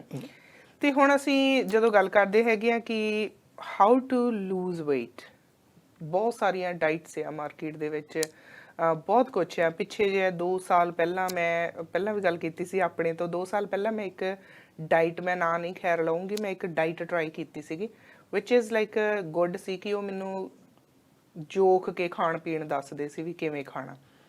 ਉਹਦੇ 3 ਸਟੈਪ ਸੀ, ਮੈਂ ਜਦੋਂ ਇੱਕ ਸਟੈਪ ਉਹਦਾ ਫੋਲੋ ਕੀਤਾ ਤੇ ਵਿਦਨ ਲਾਈਕ 3 ਮੰਥ ਮੈਂ 35 ਪਾਉਂਡ weight ਲੂਜ਼ ਕਰ ਲਿਆ ਤੇ ਬਿਲਕੁਲ ਮੈਂ ਇੱਕ ਨਵਾਂ ਪਰਸਨ ਨਿਕਲਿਆ ਹੀ ਹੈ ਨਾ, ਤੇ ਮੈਨੂੰ ਬੜਾ ਗ੍ਰੇਟ ਫੀਲ ਹੋਇਆ ਕਿ ਇੰਨਾ weight ਲੂਜ਼ ਹੋ ਗਿਆ। ਉਸ ਤੋਂ ਬਾਅਦ ਮੈਂ ਉਹਦੇ ਸੈਕਿੰਡ ਸਟੈਪ ਤੇ ਨਹੀਂ ਗਈ, ਥਰਡ ਤੇ ਨਹੀਂ ਗਈ, ਐਂਡ ਆਈ ਸਟਾਪ ਬਿਕਾਜ਼ ਇੱਕ ਨਹੀਂ ਹੁੰਦਾ ਜਿੱਦਾਂ ਬੱਚਾ ਛੋਟਾ ਆ, ਜੇ ਸੁਕੜੂ ਜਿਹਾ ਬੱਚਾ ਆ ਤੇ ਮਾਵਾਂ ਕਹਿੰਦੀਆਂ, ਦਾਦੀਆਂ ਜਾਂ ਨਾਨੀਆਂ ਕਹਿਣ ਲੱਗ ਪੈਂਦੀਆਂ, ਆਹ ਸੁਕੜੂ ਜਿਹਾ, ਇਹਨੂੰ ਖਾਣ ਪੀਣ ਨੂੰ ਨਹੀਂ ਦਿੰਦੇ, ਇਹਨੂੰ ਚੰਗੀ ਡਾਈਟ ਨਹੀਂ ਤੁਸੀਂ ਦਿੰਦੇ। ਤੇ ਜੇ ਬੱਚਾ ਚਬੀ ਜਿਹਾ ਕਹਿਣਾ, ਲੈ ਆ ਗੋਲੂ ਮੋਲੂ ਜਿਹਾ, ਚੰਗਾ ਖਾਂਦਾ ਪੀਂਦਾ ਬੱਚਾ। ਸੋ ਮੋਟੇ ਬੱਚੇ ਨੂੰ ਸਾਰੇ ਪਸੰਦ ਕਰਦੇ ਆ, ਜੇ ਪਤਲੇ ਬੱਚੇ ਨੂੰ ਕਹਿਣ ਲੱਗ ਪੈਂਦੇ ਆ ਕਿ ਮਾੜਾ ਆ, ਇਹਨੂੰ ਕਿਸੇ ਚੀਜ਼ ਦੀ ਘਾਟ ਆ। ਤੇ ਇਵੇਂ ਹੀ ਆ ਜਿਵੇਂ ਹੁਣ ਆਪਾਂ ਵੀ ਆ, ਜੇ ਘਰ ਦੇ ਵਿੱਚ ਆ ਤੇ ਕੋਈ ਚੰਗਾ ਸਿਹਤਮੰਦ ਜਿਹਾ ਤਾਂ ਕਹਿਣਾ ਲੈ ਵੀ ਖਾਂਦੇ ਪੀਂਦੇ ਘਰ ਦਾ ਇਹੋ ਜਵਾਕ ਆ। ਪਰ ਇਹ ਪੁਰਾਣੀਆਂ ਗੱਲਾਂ ਆ, ਉਦੋਂ ਕੰਮ ਵੀ ਡਿਫਰੈਂਟ ਹੁੰਦੇ ਸੀ, ਹੁਣ ਗੱਲਾਂ ਹੋ ਰਿਹਾ, ਹੁਣ ਹਰ ਕਿਸੇ ਨੂੰ ਆਪਣੀ ਸਿਹਤ ਦਾ ਖਿਆਲ ਆ। ਸੋ ਮੈਂ ਜਦੋਂ ਇੱਕ ਸਟੈਪ ਫੋਲੋ ਕੀਤਾ ਸੀ ਤੇ ਮੇਰੇ ਆਪਣੇ ਪਰਿਵਾਰ ਦੇ ਪ੍ਰੈਸ਼ਰ ਪੈਣ ਲੱਗ ਪਿਆ ਸੀ ਵੀ ਹੁਣ ਬਹੁਤ ਹੋ ਗਿਆ, ਇੱਥੇ ਬਸ ਕਰਦੇ, ਇੱਥੋਂ ਗਾਂਹ ਨਹੀਂ ਜਾਣਾ, ਤੇ ਮੈਂ ਉਹ ਛੱਡ ਦਿੱਤਾ। ਸੋ 3 ਮਹੀਨਿਆਂ 'ਚ 30 ਪਾਉਂਡ ਘਟਾ ਕੇ ਉਹਨੂੰ ਛੱਡ ਦਿੱਤਾ। ਉਹ 30 ਪਾਉਂਡ ਵਾਪਸ ਆਉਣ ਨੂੰ ਮੈਨੂੰ 2 ਸਾਲ ਲੱਗ ਗਏ, 2 ਸਵਾ 2 ਸਾਲ। ਮੈਂ ਜਿਵੇਂ ਦੀ ਪਹਿਲਾਂ ਸੀ ਮੈਂ ਉਵੇਂ ਦੀ ਫੇ ਹੋ ਗਈ। ਹੁਣ ਜਦੋਂ ਮਾੜਾ ਜਿੰਨਾ 2-4 ਪਾਉਂਡ ਇੱਧਰ ਉੱਧਰ ਮੇਰਾ ਘਟਦਾ ਤੇ ਮੈਨੂੰ ਬੜੀ ਖੁਸ਼ੀ ਹੁੰਦੀ, ਘਰ ਦੇ ਕਹਿੰਦੇ ਮੂੰਹ ਪਤਲਾ ਹੋ ਗਿਆ, ਪਰ ਮੁੜ ਕੇ 2-4 ਦਿਨ ਹੌਸਲਾ ਹੋ ਗਿਆ, ਫੇਰ ਉੱਥੇ ਆ ਜਾਂਦਾ। ਮੈਂ ਜਦੋਂ ਗੱਲ ਕਰਦੀ ਹੁੰਦੀ ਆ ਵੀ ਜਦੋਂ ਹੁਣ ਮੈਨੂੰ ਸਾਰੇ ਪੁੱਛਦੇ ਆ ਜੇ ਮੈਂ 4 ਪਾਉਂਡ ਵੀ ਘਟਾ ਲਿਆ, ਕਿੱਦਾਂ ਘਟਿਆ, ਮੈਨੂੰ ਹੁੰਦਾ ਵੀ ਇਹਨੂੰ ਕੰਟੀਨਿਊ ਕਿਵੇਂ ਅਸੀਂ ਮੇਨਟੇਨ ਕਰ ਸਕਦੇ ਆ। ਹੁਣ ਥੋੜਾ ਜਿਹਾ ਤਾਂ ਜ਼ੋਰ ਲਾ ਲਿਆ, 4 ਦਿਨ ਮੂੰਹ ਬੰਦ ਕਰ ਲਿਆ, ਖਾਣਾ ਪੀਣਾ ਬੰਦ ਕਰ ਲਿਆ, ਪਰ ਤੁਸੀਂ ਕਰੇਵ ਵੀ ਕਰਦੇ ਹੋ ਉਸ ਫੂਡ ਲਈ, ਦਿਲ ਵੀ ਕਰਦਾ ਉਹਨੂੰ ਖਾਣ ਲਈ। ਕਿੰਨਾ ਚਿਰ ਤੁਸੀਂ ਆਪਣਾ ਮੂੰਹ ਬੰਨ੍ਹ ਸਕਦੇ ਆ? ਕਿਹੜਾ ਇਹੋ ਜਿਹਾ ਫੂਡ ਆ ਜਿਹਨੂੰ ਅਸੀਂ ਇੰਜੋਏ ਵੀ ਕਰੀਏ, ਉਹਨੂੰ ਖਾਈਏ ਵੀ, ਭਾਰ ਵੀ ਸਾਡਾ ਮੇਨਟੇਨ ਰਵੇ? ਇਹੋ ਜਿਹਾ ਕੋਈ ਨੁਸਖਾ ਦੱਸੋ। ਸ਼ਾਰਟ ਟਰਮ ਡਾਈਟਸ ਜਾਂ ਇਦਾਂ ਦਾ ਕੁਝ ਫੋਲੋ ਕਰਨ ਨੂੰ ਮੈਂ ਪ੍ਰੈਫਰ ਨਹੀਂ ਕਰੂੰਗੀ। ਬਿਲਕੁਲ, ਤੁਹਾਡੀ ਗੱਲ ਬਿਲਕੁਲ ਠੀਕ ਹੈ ਜੀ। ਤਾਂ ਹੀ ਬਹੁਤ ਸਾਰੇ ਲੋਕਾਂ ਨਾਲ ਇਹੀ ਹੁੰਦੀ ਆ, ਜਦੋਂ ਵੀ ਕਿਸੇ ਕੰਪਨੀਆਂ ਦਾ ਦੇਖ ਕੇ ਕੋਈ ਚੀਜ਼ ਟਰਾਈ ਕਰਦੇ ਨੇ, ਬਿਲਕੁਲ ਘਟਦਾ, ਕਿਉਂਕਿ ਇੱਦਾਂ ਦੀ ਉਹ ਤੁਹਾਨੂੰ ਖੁਰਾਕ ਦਿੰਦੇ ਨੇ ਵੀ ਜੇ ਲੋ ਹੋਵੇ ਕੈਲੋਰੀਜ਼, ਉਹਦੇ ਕਰਕੇ। ਪਰ ਉਹਨੂੰ ਮੈਂ ਨਹੀਂ ਚੰਗਾ ਸਮਝਦਾ ਜੀ। ਉਹਨੂੰ ਆਪਾਂ ਇਸ ਚੀਜ਼ ਨੂੰ ਆਪਾਂ ਸੀਸਾ ਇਫੈਕਟ ਜਾਂ ਰੋਲਰ ਕੋਸਟਰ ਇਫੈਕਟ ਕਹਿ ਦਿੰਦੇ ਆ ਵੀ ਉਤਰ ਗਿਆ ਚੜ੍ਹ ਗਿਆ। ਆਹੀ ਬਹੁਤ ਲੋਕਾਂ ਨੇ ਮੈਂ ਦੇਖੀ ਆ। ਜਿਹੜੀ ਮੇਰੀ ਅਪਰੋਚ ਆ ਜੀ, ਮੈਂ ਜਿਹੜੇ ਲੋਕ ਮੈਨੂੰ ਪੁਰਾਣੇ ਸਮੇਂ ਤੋਂ ਜਾਣਦੇ ਆ, ਉਹਨਾਂ ਨੇ ਤਕਰੀਬਨ ਇਸ ਸਾਲ 'ਚ ਦੇਖਿਆ ਕਿ ਐਟਲੀਸਟ 20-25 ਸਾਲ ਤੋਂ ਮੇਰਾ ਵੇਟ 160-65 ਦੇ ਵਿੱਚ ਹੀ ਰਿਹਾ। ਉਹਦਾ ਰੀਜ਼ਨ ਕੀ ਆ ਜਿਹੜਾ ਮੈਂ ਕਰਦਾ, ਮੈਂ ਉਹੀ ਦੱਸਦਾ, ਕਿਉਂਕਿ you have to lead by example. ਉਹਦੇ 'ਚ ਇਹ ਵੀ ਮੈਂ ਜੋ ਸਮਝਿਆ ਔਰ ਦੇਖਿਆ, ਮੈਂ ਹੁਣ ਸਾਰੇ ਸੁਣਨ ਵਾਲਿਆਂ ਨੂੰ ਦੱਸਣਾ ਚਾਹੂੰ ਵੀ ਕੁਛ ਮੈਂ ਤੁਹਾਨੂੰ ਥੋੜ੍ਹੇ ਜਿਹੇ ਨੁਸਖੇ ਦੇ ਕੇ ਜਾਂਦਾ ਵੀ ਉਹਨਾਂ ਨੂੰ ਫੋਲੋ ਕਰੋ, ਤੁਹਾਨੂੰ ਕਿਸੇ ਡਾਈਟ ਦੇ ਮਗਰ ਜਾਣ ਦੀ ਲੋੜ ਨਹੀਂ। ਇਸ ਤੋਂ ਪਹਿਲਾਂ ਕਿ ਤੁਸੀਂ ਸਾਨੂੰ ਉਹ ਨੁਸਖੇ ਦੱਸੋ, ਮੈਂ ਇੱਕ ਹੋਰ ਸਵਾਲ ਇਹ 'ਚ ਐਡ ਕਰਨਾ ਚਾਹੁੰਦੀ ਹਾਂ। ਹੁਣ ਇੱਕ ਫੈਸ਼ਨ ਹੋ ਗਿਆ ਕਿ ਲੋਕੀ ਬਾਇਓਟ੍ਰਿਕ ਸਰਜਰੀ ਕਰਾਉਣ ਜਾਂਦੇ ਆ। ਬਾਇਓਟ੍ਰਿਕਸ ਆਈ ਥਿੰਕ ਸਰਜਰੀ ਹੈਗੀ ਉਹਦਾ ਨਾਂ। ਬਹੁਤ ਸਾਰੀਆਂ ਮੇਰੇ ਆਪਣੇ ਨੋਨ ਦੇ ਵਿੱਚ ਇਹੋ ਜਿਹੀਆਂ ਔਰਤਾਂ ਜਿਨ੍ਹਾਂ ਨੂੰ ਮੈਂ ਜਾਣਦੀ ਹਾਂ ਜਿਨ੍ਹਾਂ ਨੇ ਇਹ ਸਰਜਰੀ ਕਰਾਈ ਹੈ, ਜਿਹੜੀ ਕਿ ਕੁਛ 2-4 ਲੱਖ ਲੱਗਦਾ ਇੰਡੀਆ ਜਾ ਕੇ ਉਹ ਸਰਜਰੀ ਕਰਾਉਂਦੇ। ਇੱਕ ਪਿੱਛੇ ਜੇ ਮਰ ਵੀ ਗਈ ਸੀ ਔਰਤ। ਸੋ ਸਰਜਰੀ ਕਰਾ ਕੇ ਆਉਂਦੇ ਆ ਤੇ ਉਹ ਮਹੀਨਿਆਂ 'ਚ ਕੀ 1-2 ਮਹੀਨਿਆਂ ਦੇ ਵਿੱਚ ਐ ਬਿਲਕੁਲ ਫਿੱਟ ਹੋ ਜਾਂਦੀ ਆ। ਪਰ ਬਾਅਦ ਵਿੱਚ ਉਹਨਾਂ ਦੇ ਸਾਈਡ ਇਫੈਕਟ ਬਹੁਤ ਹੁੰਦੇ। ਹੁਣ ਮੈਂ 1 2 3 ਇਹੋ ਜਿਹੀਆਂ ਲੇਡੀਜ਼ ਨੂੰ ਜਾਣਦੀ ਹਾਂ ਜਿਨ੍ਹਾਂ ਦੀਆਂ ਕਿਡਨੀਆਂ ਤੇ ਇਫੈਕਟ ਹੋਇਆ ਕਿ ਇਹ ਇਹੋ ਜਿਹੀਆਂ ਸਰਜਰੀਆਂ ਕਰਾਉਣੀਆਂ ਨਾ ਪੈਣ। ਕੋਈ ਫਿਰ ਇਸ ਹਿਸਾਬ ਦੇ ਨੁਸਖੇ ਦੱਸੋ ਕਿ ਉਹਨਾਂ ਨਾਲ ਬੰਦੇ ਨੂੰ ਫਿਕਰ ਹੀ ਨਾ ਹੋਵੇ, ਸਰਜਰੀ ਕਰਾਉਣ ਦੀ ਲੋੜ ਹੀ ਨਾ ਪਵੇ। ਹਾਂਜੀ, ਜਿਹੜੀ ਸਰਜਰੀ ਦੀ ਵੀ ਗੱਲ ਕਰਦੇ ਮੈਂ ਉਸ ਚੀਜ਼ ਸਪੈਸ਼ਲਾਈਜ਼ ਤਾਂ ਨਹੀਂ ਕਰਦਾ, ਪਰ ਜਿੰਨਾ ਕਿ ਮੈਂ ਪੜ੍ਹਿਆ ਸੁਣਿਆ ਇਹਦੇ ਬਾਰੇ, ਇਹ 2 ਕਿਸਮ ਦੀ ਆ। ਇੱਕ ਤਾਂ ਹੈਗੀ ਇੱਕ ਕਿਸਮ ਦੀ ਲਿਪੋਸੈਕਸ਼ਨ, ਕਿ ਇਨਸੀਜ਼ਨ ਕਰਕੇ ਥੋੜ੍ਹੀ ਢਿੱਡ ਤੇ ਖਾਸ ਕਰ ਜਿੱਥੇ ਉਹਦੇ ਵਿੱਚੋਂ ਨਾ ਐਕਸਟਰਾ ਫੈਟ ਨੂੰ ਸੱਕ ਆਊਟ ਕਰ ਲੈਂਦੇ ਨੇ। ਇੱਕ ਤਾਂ ਇਹ ਤਰੀਕਾ। ਇੱਕ ਜਿਹੜਾ ਦੂਸਰਾ ਤਰੀਕਾ ਜਿਹੜੇ ਬਹੁਤ ਜ਼ਿਆਦਾ ਓਬੀਜ਼ ਨੇ ਭਾਰੇ, ਉਹਨਾਂ ਨੂੰ ਕੱਟ ਕੇ ਉਹਦੀ ਇੰਟੈਸਟਿਨ ਨੂੰ 21 ਫੁੱਟ ਉਹਨੂੰ ਕੱਟ ਕੇ 5-6 ਫੁੱਟ ਦੀ ਰਹਿਣ ਦੇਣਾ ਉਹਨੂੰ, ਜਿਵੇਂ ਆਪਣੇ ਗਾਉਣ ਵਾਲੇ ਅਦਨਾਨ ਸਾਮੀ ਨਾਲ ਹੋਇਆ ਸੀਗਾ। ਅਦਨਾਨ ਸਾਮੀ ਦਿਨਾਂ 'ਚ ਇੰਨਾ ਕੁ ਹੋ ਗਿਆ ਸੀ ਉਹ ਇਹੀ ਸੀ। ਉਹਦੇ ਨਾਲ ਉਹ ਠੀਕ ਵੀ ਮੇਨਟੇਨ ਕਾਫੀ, ਅੱਗੇ ਉਹਨਾਂ ਦਾ ਭਾਰਾ ਅੱਗੇ ਜਿੰਨਾ ਨਹੀਂ, ਪਰ ਉਹਦੇ ਨਾਲ ਕਿਉਂਕਿ ਜਿਹੜੀ ਉਹਦੀ ਇੰਟੈਸਟਿਨ ਇੰਨੀ ਘੱਟ ਗਈ, ਉਹਦੀ ਭੁੱਖ ਵੈਸੇ ਹੀ ਘੱਟ ਗਈ, ਹੁਣ ਬੜਾ ਪਚ ਨਹੀਂ ਸਕਦਾ ਹੁਣ ਉਹ। ਨਾਲੇ ਉਹਦੇ ਬਿਨਾਂ ਕਈ ਵਾਰੀ ਤੁਹਾਡੇ ਮਿਹਦੇ ਨੂੰ ਵੀ ਉਹ 'ਤੇ ਵੀ ਕਪਿੰਗ ਕਰਦੇ ਕਿ ਉਹਨੂੰ ਉੱਚਰ ਲਾ ਕੇ ਉਹਨੂੰ ਛੋਟਾ ਕਰ ਦਿੰਦੇ ਨੇ ਵਧੇ ਹੋਏ ਨੂੰ। ਉਹ ਉਹਨਾਂ ਦੇ ਅੱਡ ਤਰੀਕੇ ਨੇ, ਉਹ ਤਾਂ ਬਹੁਤ ਮਾੜਾ। ਵੈਸੇ ਵੀ ਬੋਡੀ ਨੂੰ ਅਨਨੈਸੈਸਰੀ ਕੋਈ ਸਰਜਰੀ ਜਦੋਂ ਕਰਦੇ ਆ ਤਾਂ ਬੋਡੀ 'ਤੇ ਬਹੁਤ ਜ਼ਿਆਦਾ ਉਹ ਵੀ ਸਟ੍ਰੈਸ ਲੋਡ ਪੈਂਦਾ, ਬੋਡੀ ਨਾ ਸ਼ੇਕ ਹੋ ਕੇ ਸਟ੍ਰੈਸ ਚਲੀ ਜਾਂਦੀ ਆ। ਉਹ ਕਦੇ ਸਰਦੀ ਤੋਂ ਬਿਨਾਂ ਕਰਾਉਣੀ ਨਹੀਂ ਚਾਹੀਦੀ। ਹੁਣ ਜਿਹੜੇ ਮੈਂ ਤਰੀਕੇ ਦੱਸਣ ਲੱਗਿਆ, ਜੋ ਮੈਂ ਆਪ ਵੀ ਕਰਦਾ ਅਤੇ ਲੋਕਾਂ ਨੂੰ ਵੀ ਦੱਸਦਾ ਮੇਰੇ ਪੇਸ਼ੈਂਟਾਂ ਨੂੰ, ਕੁਛ ਖਾਣ ਚੀਜ਼ਾਂ 'ਤੇ ਮੈਂ ਆਉਣ ਲੱਗਿਆ। ਪਹਿਲਾਂ ਤਾਂ ਪਾਣੀ ਆ, 70-80% ਪਾਣੀ ਆ, ਵਧੀਆ ਪਾਣੀ ਪੀਓ, ਫਿਲਟਰਡ ਪੀਓ, ਆਰਓ ਵਾਲਾ ਪੀ ਲਓ, ਪਰ ਉਹਦੇ 'ਚ ਮਿਨਰਲ ਚਾਹੀਦਾ ਜੀ। ਮਿਨਰਲ ਆਰਓ 'ਚ ਨਹੀਂ ਹੁੰਦੇ ਤਾਂ ਉਹਨੂੰ ਤੁਸੀਂ ਨਿੰਬੂ ਕੋਈ ਖੀਰਾ ਵਗੈਰਾ ਪਾ ਕੇ ਬਣਾ ਲਓ, ਜਾਂ ਮਸ਼ੀਨਾਂ ਬਹੁਤ ਮਿਲਦੀਆਂ ਨੇ, ਜਾਂ ਸਪਰਿੰਗ ਵਾਟਰ ਵਗੈਰਾ ਮਿਲ ਜਾਂਦਾ, ਉਹ ਪੀ ਲਓ। ਉਹ ਹੈਗਾ ਪਾਣੀ। ਪਾਣੀ ਤਕਰੀਬਨ 2 ਤੋਂ 3 ਲੀਟਰ ਪੀਣ ਦੀ ਟਰਾਈ ਕਰੋ। ਆਪਾਂ ਕੌਣ ਵੀ ਨਹੀਂ ਪੀ ਜਾਣਾ ਬਿਨਾਂ ਮਤਲਬ ਤੋਂ, ਪਰ ਆਪਣਾ ਰਿਪਲੈਨਿਸ਼ ਕਰੋ, ਜਾਣੀ ਕਿ 2 ਤੋਂ 3 ਲੀਟਰ ਪੀਣਾ ਚਾਹੀਦਾ। ਮਤਲਬ ਸਿਆਣੇ ਕਹਿੰਦੇ ਨੇ, ਜਾਂ ਪੜ੍ਹਾਈ ਇਹ ਕਹਿੰਦੀ ਹੈ ਸਾਡੀ, ਵੀ ਜਦ ਬੰਦੇ ਨੂੰ ਕਾਫੀ ਪਿਆਸ ਲੱਗਿਆ ਹੋਵੇ ਨਾ ਤਾਂ ਥੋੜ੍ਹਾ ਕੰਮ ਖਰਾਬ ਹੋ ਚੁੱਕਿਆ ਹੁੰਦਾ। ਅੱਤ ਦੀ ਪਿਆਸ ਤੋਂ ਪਹਿਲਾਂ ਪਾਣੀ ਪੀ ਲੈਣਾ ਚਾਹੀਦਾ। ਰਾਤ ਨੂੰ ਵੀ ਕੋਲੇ ਪਾਣੀ ਰੱਖੋ, ਤਾਂਬੇ ਦਾ ਭਾਂਡਾ ਹੋਵੇ ਜ਼ਿਆਦਾ ਚੰਗਾ, ਤਾਂ ਰੱਖੋ ਔਰ ਪੀਂਦੇ ਰਹੋ ਆਪਦੇ ਆਪਣੇ। 1 ਵਾਰੀ ਰਾਤ ਨੂੰ ਵੀ ਪੀਓ, ਸਵੇਰੇ ਉੱਠ ਕੇ ਪਾਣੀ ਪੀਣਾ ਬਹੁਤ ਚੰਗਾ। ਗਰਮ ਪੀਓ ਉਦੋਂ ਚੰਗਾ, ਠੰਡਾ ਨਾ ਪੀਓ, ਟੂਟੀ ਦਾ ਨਾ ਪੀਓ। ਨੰਬਰ 2 ਤੇ ਖੁਰਾਕਾਂ ਦੀ ਗੱਲ ਕਰੀਏ। ਖੁਰਾਕ ਮੈਂ ਤੁਹਾਨੂੰ ਸਭ ਤੋਂ ਪਹਿਲਾਂ ਆਂਡੇ 'ਤੇ ਲੈ ਕੇ ਆਊਂ। ਆਂਡੇ ਬਾਰੇ ਬਹੁਤ ਵਾਰੀ ਇਹ ਵੀ ਕਦੇ ਡਾਊਨ ਜਾਣੀ ਮੈਡੀਕਲ ਕਮਿਊਨਿਟੀ, ਕਦੇ ਕਹਿੰਦੇ ਖਾਓ, ਕਦੇ ਕਹਿੰਦੇ ਨਹੀਂ ਖਾਓ, ਫਿਰ ਕਿਹੜਾ ਖਾਓ। ਹਾਂ, ਬਹੁਤ ਡਾਕਟਰ ਵੀ ਦੱਸਣਗੇ ਨਹੀਂ ਜੀ ਚਿੱਟਾ ਹੀ ਖਾਓ, ਹੈ ਯੋਗ ਨਹੀਂ ਖਾਣੀ ਹੈਗੀ, ਇਕੱਲਾ ਐਗ ਵਾਈਟ ਖਾਣਾ। ਦੇਖੋ ਜੀ, ਮੇਰੀ ਰਿਸਰਚ ਹੈਗੀ ਆ ਸਾਰੀ ਗੱਲ। ਮੈਂ ਜੋ ਟੀ ਵੀ 'ਤੇ ਵੀ ਆਉਣਾ ਜਾਂ ਰੇਡੀਓ 'ਤੇ, it has to be very research based, ਨਹੀਂ ਤਾਂ ਮੇਰੇ 'ਤੇ ਲੋਕ ਉਂਗਲੀਆਂ ਕਰਨਗੇ। ਸੋ ਜਿਹੜਾ ਅੰਡਾ, ਪਹਿਲੀ ਗੱਲ ਤਾਂ ਇਹ ਸੁਣੋ ਬਈ, ਅੰਡੇ ਨੂੰ ਜਦੋਂ ਬਲਜਿੰਦਰ ਜੀ ਆਪਾਂ ਸਾਈਜ਼ ਨਾਲ ਦੇਖੀਏ, ਇੰਨੇ ਸਾਈਜ਼ 'ਚ ਜਿੰਨੀ ਵੱਧ ਤੋਂ ਵੱਧ ਕੋਲੈਸਟਰੋਲ ਹੋ ਸਕਦੀ ਹੈ ਟੋਟਲ, ਹੋਰ ਕਿਸੇ ਖਾਣ ਵਾਲੀ ਚੀਜ਼ 'ਚ ਨਹੀਂ, ਉੱਥੋਂ ਅੰਡਾ ਹੋ ਗਿਆ ਬਦਨਾਮ। ਫਿਰ ਡਾਕਟਰਾਂ ਨੇ ਕਹਿੰਦਾ ਵੀ ਯੋਗ ਛੱਡ ਦਿਓ, ਚਿੱਟਾ ਹੀ ਖਾਓ ਕਿਉਂ, 'ਚ ਕਾਰਬੋਹਾਈਡਰੇਟ ਆ। ਇਹ ਮੇਰੇ ਹਿਸਾਬ ਨਾਲ ਬਿਲਕੁਲ ਗਲਤ ਚੀਜ਼ ਹੈ। ਮੈਂ ਕਿਸੇ ਡਾਕਟਰ ਨੂੰ ਕੰਡੈਮ ਨਹੀਂ ਕਰਦਾ, ਪਰ ਬੀਇੰਗ ਨਿਊਟ੍ਰੀਸ਼ਨਲ ਪ੍ਰੈਕਟੀਸ਼ਨਰ ਹੋਣ ਕਰਕੇ ਮੈਨੂੰ ਇਸ ਚੀਜ਼ ਦੀ ਇੰਨੀ ਨੌਲੇਜ ਆ, ਉਹ ਵੀ ਪੜ੍ਹ ਕੇ ਹੀ ਹੁੰਦੀ ਹੈ ਨੌਲੇਜ ਵੀ। ਅੰਡਾ ਹਮੇਸ਼ਾ ਰੱਬ ਨੇ ਜਿਵੇਂ ਦਿੱਤਾ ਸੰਤੁਲਿਤ ਪੂਰਾ ਹੋਲ ਐਗ ਖਾਓ, ਆਮ ਜਿਹੜਾ ਅੰਡਾ। ਹਾਂ, ਇਹ ਜ਼ਰੂਰ ਦੇਖ ਲਓ ਜੀ ਵੀ ਅੰਡਾ ਆਮ ਅੰਡਾ ਨਾ ਹੋਵੇ, ਮਾੜਾ ਅੰਡਾ ਜਿਹੜਾ ਲਿਆ ਹੋਇਆ, ਜਿਵੇਂ ਕਿ ਜਾਂ ਔਰਗੈਨਿਕ ਹੋਵੇ, ਜਾਂ ਕੋਈ ਜਿਹੜੇ ਆਪਾਂ ਫਰੀ ਰਨ ਕਹਿੰਦੇ ਉਹ ਹੋਵੇ, ਜਿਹੜੇ ਓਮੇਗਾ 3 ਨੇ, ਬੋਨ 3 ਨੇ, ਇੱਦਾਂ ਦੇ ਹੋਰ ਕਈ ਕਿਸਮ ਦੇ ਜਿਨ੍ਹਾਂ 'ਤੇ ਲਿਖਿਆ ਹੁੰਦਾ no antibiotics and no animal food, ਉਹਨਾਂ ਨੂੰ ਦਿੱਤੀ ਗਈ ਉਹ ਜਿਹੇ ਅੰਡੇ। ਤੁਸੀਂ ਕਿੰਨੇ ਖਾਣੇ ਨੇ? 4 ਤੋਂ ਲੈ ਕੇ 7 ਤੱਕ ਵੀਕ ਦੇ, ਨਾਟ ਬੈਡ। ਪਰ ਹੋਲ ਅੰਡਾ ਖਾਓ, ਉਹਦੇ ਵਿੱਚ ਕੋਲੀਨ ਵਗੈਰਾ ਹਜ਼ਾਰਾਂ ਹੀ ਤੱਤ ਨੇ, ਜਾਣੀ ਕਿ ਅੰਡਾ ਇੱਕ ਸੰਤੁਲਿਤ ਖੁਰਾਕ ਆ। ਜੇ ਮਤਲਬ 2 ਅੰਡੇ ਖਾ ਕੇ ਮਾੜੀ ਮੋਟੀ ਚਾਹ ਵੀ ਪੀ ਲਵੇ ਨਾ, ਗੁਜ਼ਾਰਾ ਹੋ ਸਕਦਾ। ਸੋ ਅੰਡਾ ਖਾਓ। ਕਈ ਤਾਂ ਕਹਿੰਦੇ ਆ ਜਿੱਦਾਂ ਉਹ ਯੋਕ ਨਹੀਂ ਖਾਣਾ ਚਾਹੀਦਾ, ਸਿਰਫ ਐਗ ਵਾਈਟਨਿੰਗ ਜਿਹੜਾ ਉਹ ਡੱਬਿਆਂ ਦੇ ਵਿੱਚ ਹੁੰਦਾ ਉਹ ਲਿਆ ਕੇ ਖਾਓ, ਸੋ ਖਾ ਲੈਣਾ ਚਾਹੀਦਾ। ਖਾ ਲੈਣਾ ਚਾਹੀਦਾ, ਕਿਉਂਕਿ ਜੇ ਟੋਟਲ ਕੋਲੈਸਟਰੋਲ ਜ਼ਿਆਦਾ ਵਿੱਚ HDL, ਜਿਹਨੂੰ ਹਾਈ ਡੈਂਸਿਟੀ ਲਿਪੋਪ੍ਰੋਟੀਨ ਜਾਂ ਗੁੱਡ ਕੋਲੈਸਟਰੋਲ ਕਹਿੰਦੇ ਆ, ਉਹ ਵੀ ਬਹੁਤ ਹੁੰਦਾ। ਸੋ ਕਈ ਸਕਿਪ ਕਰ ਲੈਂਦੇ ਬ੍ਰੇਕਫਾਸਟ, ਲੰਚ ਹੈਵੀ ਕਰ ਲੈਂਦੇ ਆ, ਕਈ ਡਿਨਰ ਸਕਿਪ ਕਰ ਨਹੀਂ, ਲੈਂਦੇ। ਜੇ ਰਾਜ਼ੀ ਰਹਿਣਾ ਨਾ, ਬ੍ਰੇਕਫਾਸਟ ਨੂੰ ਬ੍ਰੇਕਫਾਸਟ ਕਹਿੰਦੇ ਨੇ, ਪਰ ਹੈਗਾ ਬ੍ਰੇਕ, ਫਾਸਟ ਬ੍ਰੇਕ ਕੀਤਾ। ਉਹ ਜੇ ਨਹੀਂ ਕਰੋਗੇ ਤੁਹਾਡੀ ਬਲੱਡ ਸ਼ੂਗਰ ਵਧੂਗੀ। ਔਰ ਮੈਂ ਤੁਹਾਨੂੰ ਇਹ ਵੀ ਦੱਸ ਦੇਵਾਂ, ਜਿਹੜੇ ਲੋਕਾਂ ਨੂੰ ਡਾਇਬਟੀਜ਼ ਟਾਈਪ 2 ਵੀ ਆ, ਉਹ ਵੀ ਜੇ ਸਵੇਰੇ ਉੱਠ ਕੇ ਪਹਿਲਾਂ ਉਹ ਆਪਦਾ ਬਲੱਡ ਟੈਸਟ ਕਰਦੇ ਨੇ ਸ਼ੂਗਰ ਦਾ, ਉਹ ਜ਼ਿਆਦਾ ਹੋ। ਜੇ ਉੱਠਦੇ ਸਾਰ ਕੁਛ ਖਾ ਲਓ, ਖਾਣਾ ਇਹ ਨਹੀਂ ਮਿੱਠਾ ਖਾ ਲਿਆ ਤੁਹਾਡੇ ਕਹਿਣਗੇ ਜਲੇਬੀਆਂ ਖਾ ਲਈਆਂ, ਕੋਈ ਚੰਗੀ ਚੀਜ਼, ਕੋਈ ਅੰਡਾ, ਕੋਈ ਚਾਹ ਪੀ ਕੇ ਮਾੜਾ ਮੋਟਾ, ਫਿਰ ਅੱਧੇ ਘੰਟੇ ਬਾਅਦ ਕਰਨਗੇ ਨਾ, ਕੱਲ੍ਹ ਨਾਲੋਂ ਘੱਟ ਨਿਕਲਣਾ, ਕਿਉਂਕਿ ਉਹਨੇ ਬੋਡੀ ਨੇ ਫਿਰ ਉਹਦੇ ਵਿੱਚੋਂ ਲੈ ਲਿਆ। ਨਹੀਂ ਤਾਂ ਤੁਹਾਡਾ ਉਲਟਾ ਤੁਹਾਡੇ ਪੈਨਕ੍ਰੀਆਸ ਨੇ ਇਨਸੂਲਿਨ ਬਣਾਉਣ ਦੀ ਥਾਂ 'ਤੇ ਗਲੂਕਾਗੋਨ ਬਣਾ ਦੇਣੀ ਆ। ਗਲੂਕਾਗੋਨ ਤੁਹਾਡੇ ਮਸਲਾਂ 'ਚੋਂ ਸ਼ੂਗਰ ਕੱਢ ਕੇ ਬਲੱਡ 'ਚ ਪਾ ਦਿੰਦੀ ਹੈ। ਤੇ ਫਿਰ ਤੁਹਾਨੂੰ ਤੁਸੀਂ ਦੱਸਿਆ ਕਿ ਬ੍ਰੇਕਫਾਸਟ ਦੇ ਵਿੱਚ ਅਸੀਂ ਅੰਡਾ ਖਾ ਸਕਦੇ ਹਾਂ, ਜਿਹੜੇ ਅੰਡੇ ਨਹੀਂ ਖਾਂਦੇ ਕੁਝ ਹੋਰ ਹੈਲਦੀ ਖਾ ਸਕਦੇ। ਹਾਂਜੀ, ਬੜੀ ਸੋਹਣੀ ਚੀਜ਼ਾਂ ਨੇ।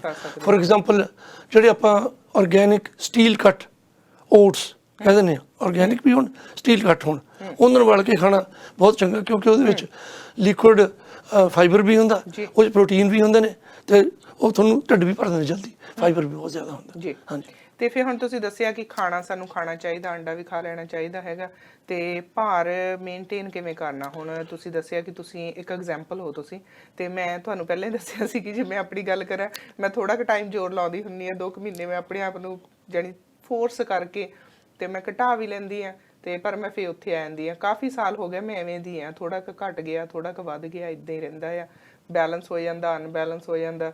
ਸੋ ਜਦੋਂ ਕਿਤੇ 4 ਪਾਰਟੀਆਂ, ਹੁਣ ਅੱਜ ਕੱਲ੍ਹ ਪਾਰਟੀਆਂ ਪੂਟੀਆਂ ਘੱਟ ਆ, ਸੋ ਇੰਨਾ ਕੀ ਹੈ ਜਦੋਂ ਤੋਂ ਮੈਂ ਲੋਕੀ ਵੀ ਮੈਨੂੰ ਦੇਖ ਰਹੇ ਹੈਗੇ ਆ, ਤੇ ਗੱਲਾਂ ਹਮੇਸ਼ਾ ਮੈਂ ਡਾਕਟਰਸ ਦੇ ਨਾਲ ਹੀ ਕਰਦੀ ਆ, ਤੇ ਮੈਂ ਤਰੀਕੇ ਵੀ ਲੈਂਦੀ ਰਹਿੰਦੀ ਆ ਵੀ ਦੱਸੋ ਕਿਹੜੇ ਖਾਸ ਤਰੀਕੇ ਆ, ਕਿਹੜੇ ਵਧੀਆ ਤਰੀਕੇ ਆ ਜਿਨ੍ਹਾਂ ਦੇ ਨਾਲ ਅਸੀਂ ਬਿਲਕੁਲ ਫਿੱਟ ਰਹਿ ਸਕਦੇ ਆ, ਤੇ ਵਧੇ ਨਾ ਭਾਰ, ਜਿੰਨਾ ਹੈ ਉਹਨਾਂ ਕੁ ਤਾਂ ਰਹੀ ਜਾਵੇ ਨਾ। ਬਿਲਕੁਲ, ਮੈਂ ਤੁਹਾਨੂੰ ਕਿਉਂਕਿ ਹੁਣ ਟਾਈਮ ਘੱਟ ਰਿਹਾ, ਮੈਂ ਤੁਹਾਨੂੰ ਪਹਿਲਾਂ ਤਾਂ ਸ਼ੋਰਟ ਲਿਸਟ ਦੇ ਦੇਣਾ ਖਾਣੇ ਦੀ, ਵੀ ਸਵੇਰ ਨੂੰ ਖਾਣਾ ਜਾਂ ਉਹ ਵੀ ਤੁਸੀਂ ਦੇਖ ਸਕਦੇ ਹੋ। ਪਹਿਲਾਂ ਤਾਂ ਫਰੂਟਾਂ ਦੇ ਵਿੱਚੋਂ ਮੈਂ ਕੇਲਾ ਨੂੰ ਸਭ ਤੋਂ ਵਧੀਆ ਮੰਨਦਾ, ਉਹਦੇ ਰੀਜ਼ਨ ਕਈ ਨੇ।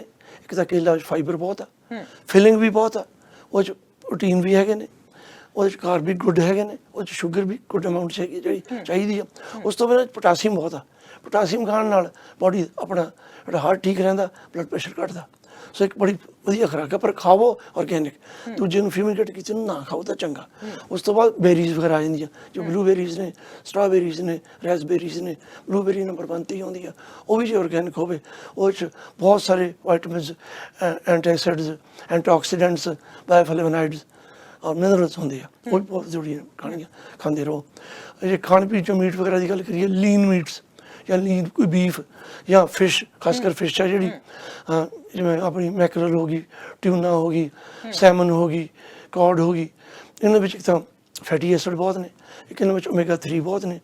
ਓਮੇਗਾ 3 ਓਇਲਸ ਨੇ ਜਿਹੜੇ, ਉਹ ਸਾਰੇ ਐਂਟੀ ਆਕਸੀਡੈਂਟ ਵੀ ਨੇ ਔਰ ਐਂਟੀ ਇਨਫਲੇਮੇਟੋਰੀ ਵੀ ਨੇ, ਸੋਜਿਸ਼ ਘਟਾਉਂਦੇ ਨੇ, ਕਿਉਂਕਿ ਭਾਰਾ ਆਉਣਾ ਵੀ ਇੱਕ ਸੋਜਿਸ਼ ਆ, ਇਨਫਲੇਮੇਸ਼ਨ ਬੋਡੀ 'ਚ, ਉਹਦੇ ਨਾਲ ਬਹੁਤ ਸਾਰੇ ਰੋਗਾਂ ਨੂੰ ਮੂਹਰੇ ਲੈ ਕੇ ਆਉਂਦੀ ਆ। ਸੋ ਉਹੀਆਂ ਖੁਰਾਕਾਂ, ਵੈਜੀਟੇਬਲਸ, ਹਰੀਆਂ ਸਬਜ਼ੀਆਂ, ਲਿਗੂਮੀਨਸ, ਜਿਵੇਂ ਦਾਲਾਂ ਦੂਲਾਂ ਹੁੰਦੀਆਂ ਨੇ ਉਹ, ਜਾਂ ਫਿਰ ਕਰੂਸੀਫੈਰਸ ਕਹਿੰਦੇ ਨੇ, ਜਿਵੇਂ ਗੋਭੀ ਵਿੱਚ ਆ ਗਈ, ਫਿਰ ਆਪਣੇ ਬਰਸਲ ਸਪਰਾਊਟਸ ਆ ਗਏ, ਬਰੋਕਲੀ ਆ ਗਈ, ਉਹ ਵੀ ਖਾਸ ਕਰਕੇ ਹੁਣ ਜਦੋਂ ਸਾਫ਼ ਕੀਤੀਆਂ ਪੂਰੀਆਂ ਹੋਣ, ਕਿਉਂਕਿ ਕਈ ਵਾਰੀ ਬਹੁਤ ਲੇਸਡ ਹੁੰਦੀਆਂ ਨੇ ਸਪਰੇਆਂ ਨਾਲ, ਜਾਂ ਫਿਰ ਉਹ ਆਰਗੈਨਿਕ ਹੋਣ, ਉਹ ਬਹੁਤ ਚੰਗੀਆਂ ਨੇ।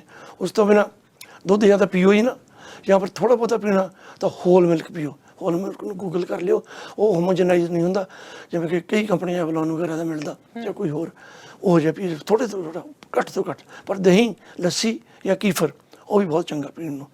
ਇੰਨਾ ਕਿ ਵੀ ਰੋਟੀ ਖਾਣ ਤੋਂ ਪਹਿਲਾਂ ਪਾਣੀ ਪੀ ਲਓ ਜੀ, ਪੀਣਾ ਥੋੜ੍ਹਾ ਜਿਹਾ ਕੋਸਾ, ਰੋਟੀ ਖਾ ਕੇ ਨਾ ਪੀਓ, ਇੱਕ ਅੱਧੀ ਘੁੱਟ ਪੀ ਕੇ ਕੁਰਲੀ ਕਰਕੇ ਲਗਾ ਲਓ।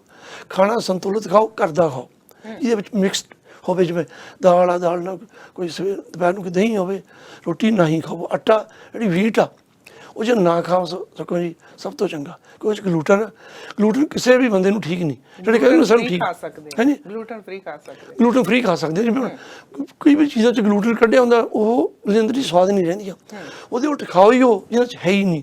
ਜਿਵੇਂ ਵੇਸਣ ਦਾ ਆਟਾ ਜਾਂ ਵੇਸਣ ਦੀ ਚੀਜ਼ ਖਾ ਲਓ, ਉਹ 'ਚ ਨਹੀਂ ਹੈਗਾ, ਬਾਜਰੇ 'ਚ ਨਹੀਂ ਹੈਗਾ, ਜਵਾਰ 'ਚ ਨਹੀਂ ਹੈਗਾ, ਔਰ ਦੂਸਰੀ ਆ ਜਾਂਦੀ ਆਪਣੀ ਰਾਗੀ 'ਚ ਨਹੀਂ ਹੈਗਾ, ਐਮਰੰਥ 'ਚ ਨਹੀਂ ਹੈਗਾ, ਇਹ ਵਾਈਲਡ ਰਾਈਸ ਨੇ, ਉਹਨਾਂ 'ਚ ਨਹੀਂ ਹੈਗਾ। ਕਿਨੂਆ ਖਾ ਲਓ, ਉਹਦੇ 'ਚ ਨਹੀਂ ਹੈਗਾ, ਚੀਆ ਖਾ ਲਓ, ਹੈਂਪ ਖਾ ਲਓ, ਉਹਨਾਂ 'ਚ ਨਹੀਂ ਹੈਗਾ।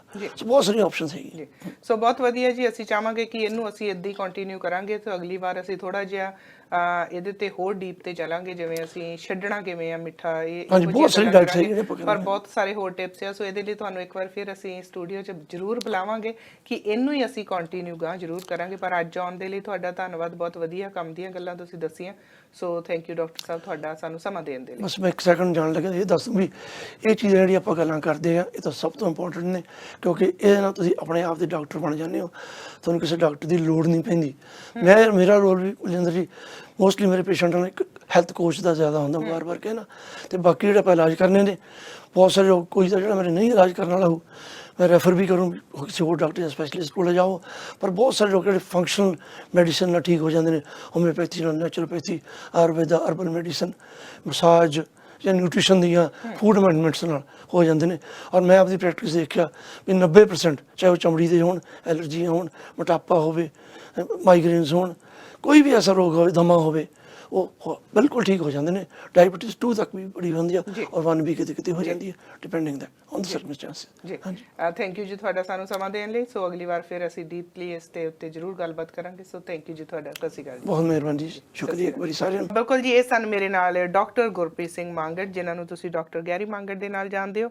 ਸੋ ਬਿਲਕੁਲ ਜੀ, ਇਹਨਾਂ ਨੇ ਦੱਸਿਆ ਕਿ ਕਿਹੋ ਜਿਹਾ ਸਾਨੂੰ ਖਾਣਾ ਚਾਹੀਦਾ, ਕਿਵੇਂ ਅਸੀਂ ਆਪਣੇ ਭਾਰ ਨੂੰ ਮੇਨਟੇਨ ਰੱਖ ਸਕਦੇ ਹੈਗੇ ਆ, ਕਿਵੇਂ ਅਸੀਂ ਆਪਣੇ ਆਪ ਨੂੰ ਕਹਿ ਲਓ ਕਿ ਆਪਣੇ ਆਪ ਹੀ ਡਾਕਟਰ ਬਣ ਸਕਦੇ ਆ। ਸੋ ਖਾਸ ਮੁਲਾਕਾਤ ਮੈਨੂੰ ਉਮੀਦ ਹੈ ਪਸੰਦ ਆਈ ਹੋਵੇਗੀ, ਪਰ ਇਸ ਟੌਪਿਕ ਦੇ ਉੱਤੇ ਅਗਲੀ ਵਾਰ ਅਸੀਂ ਹੋਰ ਡੀਟੇਲ ਤੇ ਗੱਲਬਾਤ ਜ਼ਰੂਰ ਕਰਾਂਗੇ। ਸੋ ਅੱਜ ਤੁਸੀਂ ਸਾਥ ਦਿੱਤਾ, ਥੈਂਕ ਯੂ ਵੈਰੀ ਮਚ। ਅਗਲੀ ਵਾਰ ਖਾਸ ਮੁਲਾਕਾਤ ਦੇ ਵਿੱਚ ਫਿਰ ਕਿਸੇ ਸ਼ਖਸੀਅਤ ਨਾਲ ਰੂਬਰੂ ਹੋਵਾਂਗੇ। ਤਦ ਤੱਕ ਤੁਸੀਂ ਰੱਖਿਓ ਖਿਆਲ। ਦੇਖ ਰਹੇ ਸਾਰੇ ਪਰਿਵਾਰਾਂ ਨੂੰ ਮੇਰੇ ਵੱਲੋਂ ਪਿਆਰ ਸਹਿਤ ਸਤਿ ਸ਼੍ਰੀ ਅਕਾਲ ਜੀ।